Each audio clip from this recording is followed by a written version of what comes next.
Good afternoon and welcome to the first WorkRite webinar of 2016. As usual, I'm Chris Jones, Technical Director at WorkRite, and today, again, I have Ellie with me, and she's going to talk about the training of staff who travel while they work. Prior to WorkRite, Ellie worked in business development in Australia for 5 years, which I think more than qualifies her for working and definitely travel. How are you, Ellie? Yeah, good, thanks, Chris. So today, talking about the mobile workforce, your workforce on the move. As employers, you've got a duty of care, both morally and legally, with regards to employee safety. So during this webinar, I'm going to provide you information on safety issues that should be considered by your staff when travelling for work. Planning and preparation is key to ensure trips are made safely, and staff must be made aware of legal implications and risks. This is especially relevant as an increasing number of companies are adopting a flexible working approach, like we do here at WorkRite. Chris, how many staff have we got out on the road? I think it's... Excuse me, Ellie, I'd muted myself. Cough, so sorry about that. I think we have probably about 75 or 80 currently at the moment, so it's quite a number on the road. And all of our staff undergo the training that I'm about to show you guys. So being ambitious, tackling 3 courses, but I'll try and speak slow enough for you guys to hear me. First off, I'm going to talk about personal travel safety. This is a course that we released at the end of last year, so one of our newer courses. And this course it covers general travel, best practice, and foreign travel as well. It lists a number of risks involved in travel, such as accidents, health and well-being, crime, terrorism, which is something that companies are becoming more aware of their need to train their staff in, security, weather, and infrastructure disruptions. I just wanted to ask you guys out there, just a quick poll, what's your travel pattern? Out of interest, let's ask you guys, how often do you travel as part of your job? Okay, Ellie, so I'm going to launch a poll here so you guys can actually participate as well. So you should now on your screen see the question and a couple of different options. So I'll leave that open for a few seconds while you all let us know what you do, and then we'll share the results as well. I travel every day for work. London and South East, I'm travelling, whether it's driving for work, whether it's public transport. And well, myself, I commute here, so it's about 25 minutes drive. However, last year I cycled more times than I drove. I worked out over Christmas. You cycled for work purposes? I did indeed, yeah. And I believe you can even claim mileage on it if you're travelling somewhere other than work, which I haven't got around to doing yet. But brilliant. Right, looks like most of you had voted now, so I'm going to close the polls, and then I'm also going to share them. And so the majority of you often travel as part of your job. That's about 2/3 roughly. Good to know. Okie doke. Now we're going to go through a quick scenario that's included in our course. We are training the end users as they go along with some interactivity. So this scenario, the business trip. You are a buyer for a retail chain based in London and need to meet with a current supplier in Glasgow to discuss delivery schedules. After considering what the job entails or what activities are involved in the trip, consider how important it is that you attend in person. What do you reckon, you guys?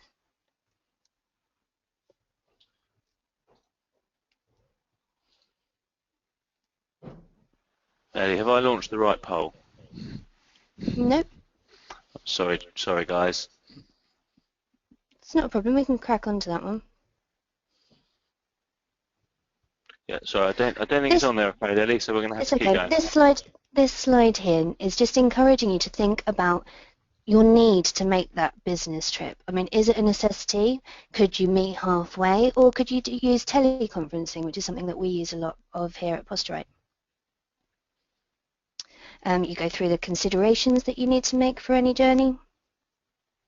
Planning is key, which this course really drums into you. The route, the schedule, the importance of scheduling breaks as well. and taking the weather into consideration, any hazards, and taking into account the luggage. Have you got the right stuff with you? Which is something that I always have to check before I leave the house. Also, before travelling, the need to check your tickets and bookings. This all might sound like common sense, but it's something that you need to make your staff aware of. Ensuring that you are contactable in case of emergency, the way that you should pay, any medications that you might need, making sure that you are fit to travel. So putting that onus back on the individual staff members. They have to take responsibility for their own well-being as well.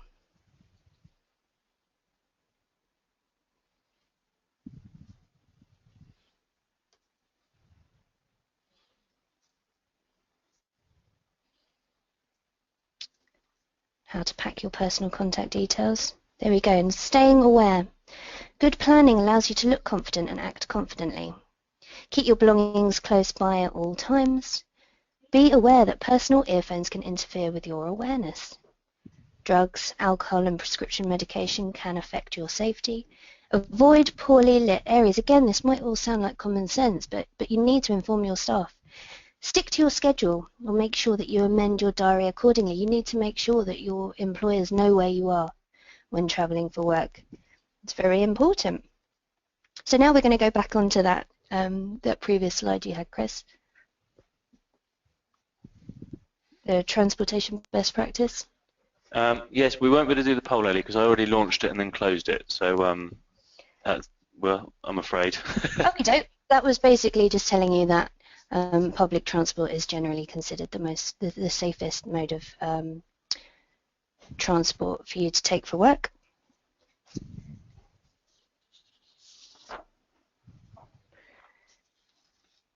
We're then going on to information about passport validity.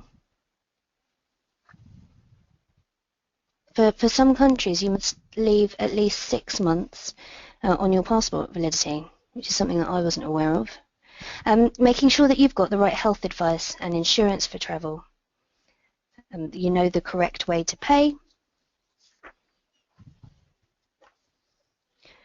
Again, communication with your work is very important. Does your phone work abroad? You know, avoiding all of those extortionate charges you can receive. Making sure that you're on the right frequency and you know what you're doing with your mobile phone when you're travelling for work. The right things to pack.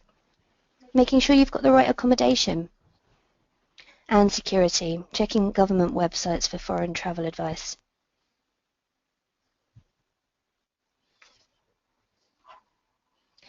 What to do in emergency, such as accidents, loss of sensitive information, passport or business documents, disease, terrorism, crimes, and natural disasters such as earthquakes. We're then going to go on to another section which I think is really important, especially with foreign travel, and that's about understanding the destination that you're travelling to, especially when you're representing your firm. So knowing about the climate, local customs. You can avoid offence by considering the dress, social etiquette, language, the gifts, how to greet, hygiene. Is the water safe to drink in the area that you're travelling? And food customs. The right way to dress for the place that you're travelling to for work as well. You should try to blend in. You should make sure that you're travelling with your money in a safe way, with a purse, with a strap under your clothes. Avoid unnecessary displays of wealth. And especially some advice for female travellers. Making sure that you're staying in the right place, your accommodation is suitable, that you're dressed suitably, and that you've got the right attitude and body language. Again, pushing your staff back if they've got any concerns that they should speak to a manager before travelling. I thought this was quite interesting, how attitude and body language can be perceived differently in different places. So body language is a key factor in effective communication. You must be confident through planning. Bear in mind that gestures can mean different things in different cultures. The A-OK sign is widely used as a positive gesture, particularly in diving. However, in Latin America, it's considered obscene. Well, there you go. Glad I know that next time I go travelling. Again, food and drink, reiterating, is the water safe to drink? Raw and uncooked foods should be avoided. About the decks, and so on. Then there's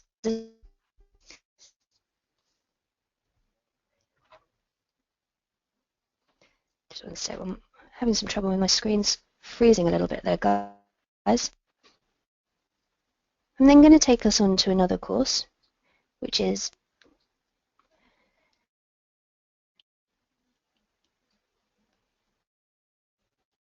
driver.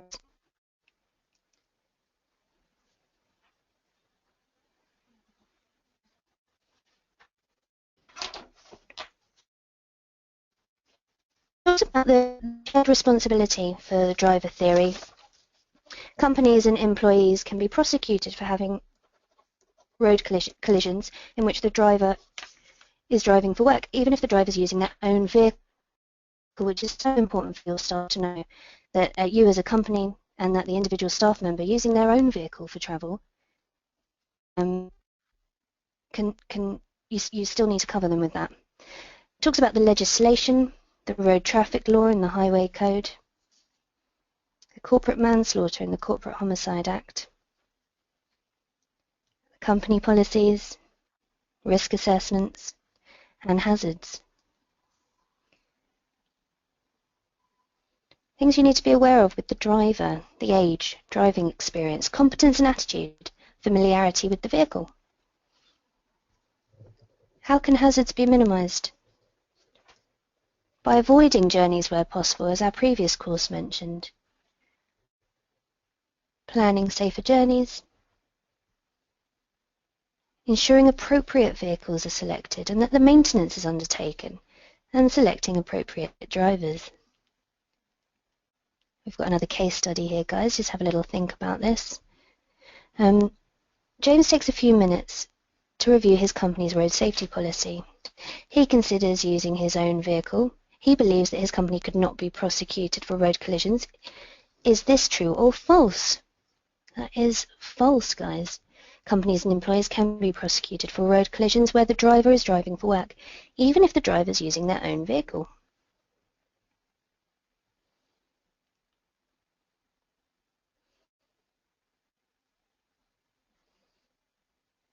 This talks about the key risk factors associated with driving for work, such as fatigue, distractions, and time pressure. When are you most at risk of feeling sleepy? When should you try and avoid driving for work?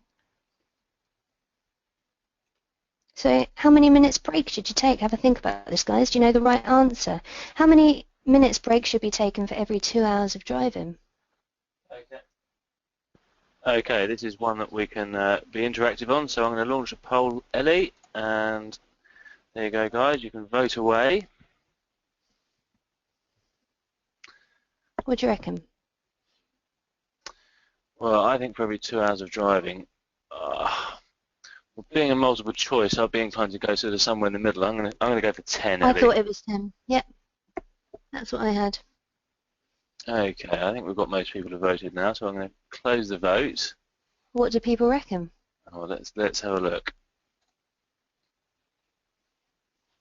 There we go. So we've got a few that have said there's no need to take a break at all. Oh, crikey. They obviously need to get this course, don't they, Chris? But a third of people, like us, thought 10 minutes, and 2/3 reckon 15 minutes. So Should we go with the majority then? Okay. That is correct. Well done. It's important to allow a break of at least 15 minutes every 2 hours. How to manage sleepiness. Finding somewhere safe to stop. And also talking about the effects that stress can have.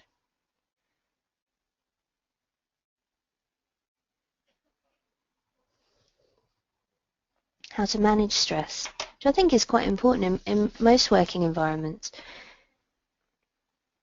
Distractions. This is so important that you've made your staff aware if they are driving for work about those possible distractions that could include mobile phones, passengers, eating and smoking. I mean, no one should be smoking in a work vehicle anyway, should they? But just reiterating that. Mobile phones, the legal perspective. making sure your staff know the legislation. Now, I thought this was really interesting.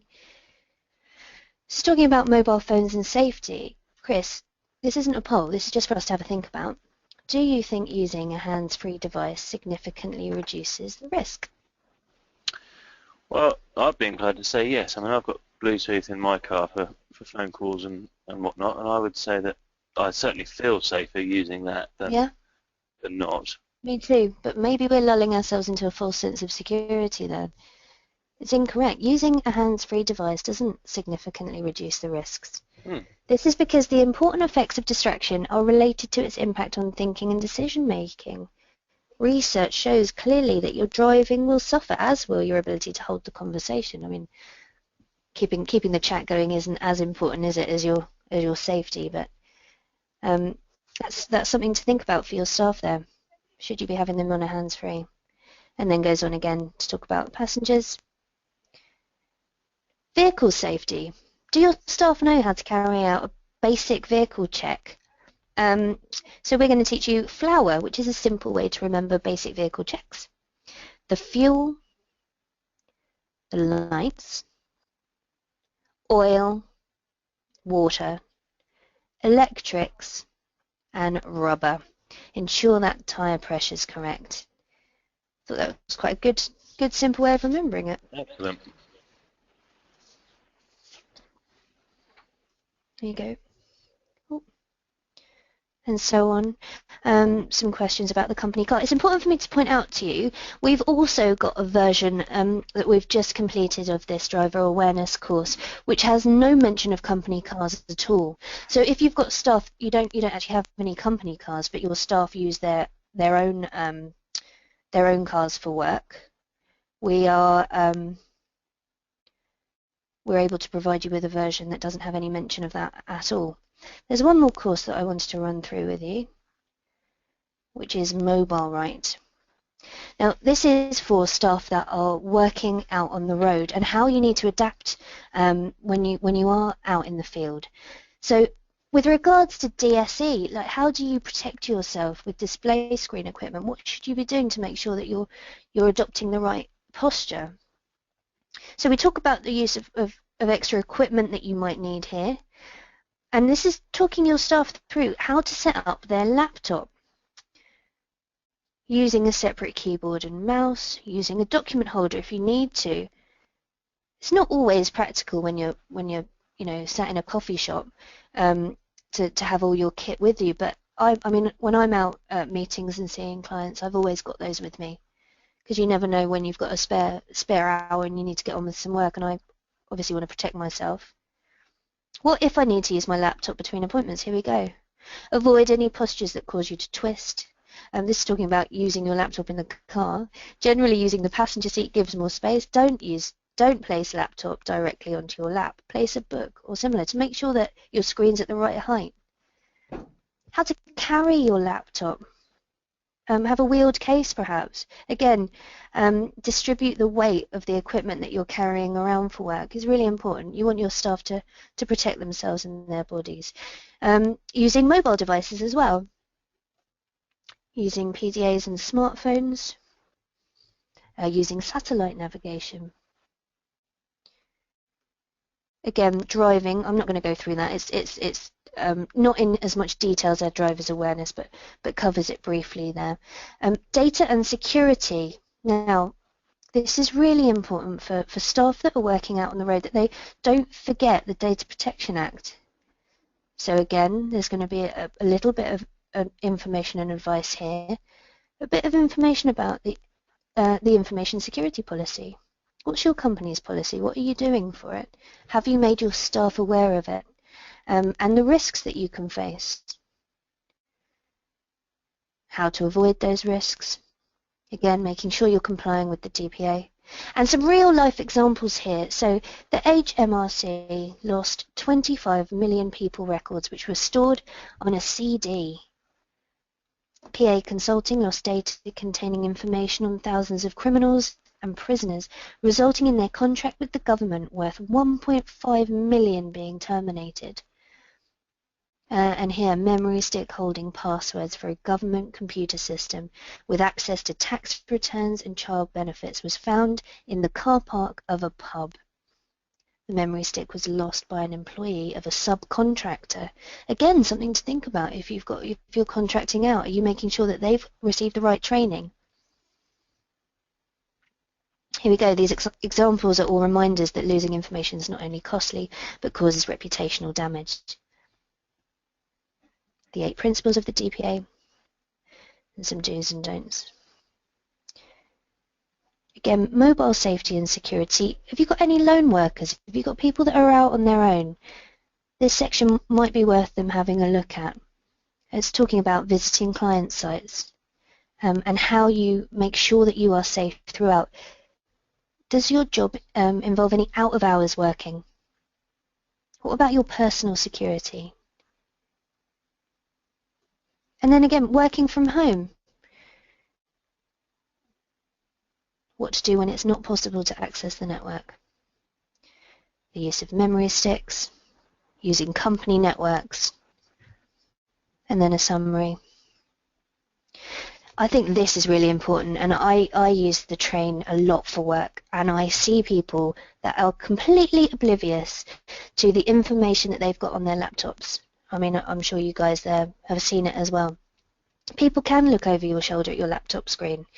Are you sure that the wireless connection that you're using is secure? And make sure that you're keeping an eye on those papers and files in your bag. You know, if you're distracted with your laptop, where's your bag? I think it also surprises me, Ellie, about how many people talk so openly on a train as well about things that they should definitely not. Oh, here we go. Yeah, this is the screen. Yeah. Yeah. The next slide. I've actually stopped a fellow on the train before and said, I really don't think you want to be talking about that. And that was a solicitor talking about his client. Yeah, absolutely. You know, we've all been there. Make sure that it's not your company that's being talked about, and give your staff the adequate training. So, in a nutshell, that's 3 courses that I'm sorry that I've ran through so quickly, and we had some really fun polls for you guys, which unfortunately just didn't work. We had some technical difficulties in the background. But with these courses, so personal travel safety, our newest course, mobile right and driver's awareness, please do get in touch with us if you've got any interest in those courses, or if you wanted me to pop in and see you guys to demonstrate in more detail. Brilliant, thanks Ellie, and I hope everyone has a great weekend. I hope it's either not too chilly or too watery wherever you are, and we will see you next month. Many thanks.